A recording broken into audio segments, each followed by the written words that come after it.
Welcome to my channel Pallavi digital arts. కొత్త స్నేహం. ఒకప్పుడు గాఢమైన అడవిలో ఎన్నో జంతువులు ఆనందంగా జీవించేవి. ఆ అడవిలో చిలుక ఉండేది. దాని పేరు చిట్టి.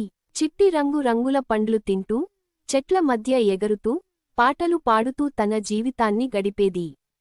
కాని చిట్టికి ఎవరితోనూ స్నేహం ఉండేది కాదు.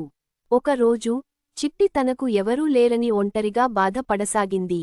అందరికి స్నేహితులు ఉన్నారు, కాని నేను ఒంటరిగా ఉన్నాను అని చిట్టి బాధపడింది. అదే సమయంలో అడవిలోకి కొత్తగా వచ్చిన జింకపిల్ల మింజి ఆడుకుంటూ తప్పుడు దారిలోకి వెళ్లి ఒంటరిగా పడిపోయింది. మింజి భయంతో ఏడుస్తూ ఒక చెట్టు కింద కూర్చుని ఉంది. ఆ సమయంలో చిట్టి ఆ దారిలో ఎగురుతూ మింజిని చూసింది. ఎందుకు ఏడుస్తున్నావు అని చిట్టి అడిగింది. నేను నా కుటుంబం నుంచి దూరంగా వచ్చాను. ఇక్కడ నాకు ఎవరూ లేరు అని మింజి బాధగా చెప్పింది. చిట్టి మింజి బాధను అర్థం చేసుకుంది.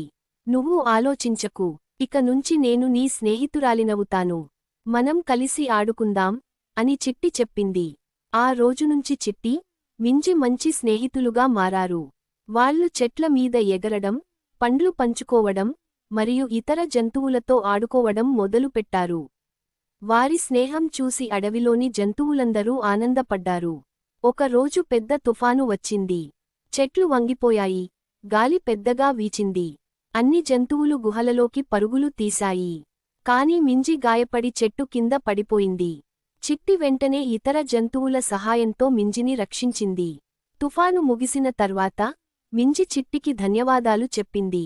నీ స్నేహం లేకపోతే నేను రక్షించబడలేను అని మింజి చెప్పింది. స్నేహం అంటే కష్టకాలంలో ఒకరికి మరొకరు సాయం చేయడమే అని చిట్టి సమాధానమిచ్చింది. ఆ రోజునుంచి చిట్టి, మింజి స్నేహం మరింత బలపడింది. అడవిలోని జంతువులందరూ స్నేహం గొప్పతనం నేర్చుకున్నారు. నీతి: స్నేహం అనేది అన్యోన్యతకు చిహ్నం. ఇది కష్టకాలంలో ఒకరికి మరొకరికి సహాయం చేయడం ద్వారా బలపడుతుంది. Thank you so much for watching. Please like, share and subscribe.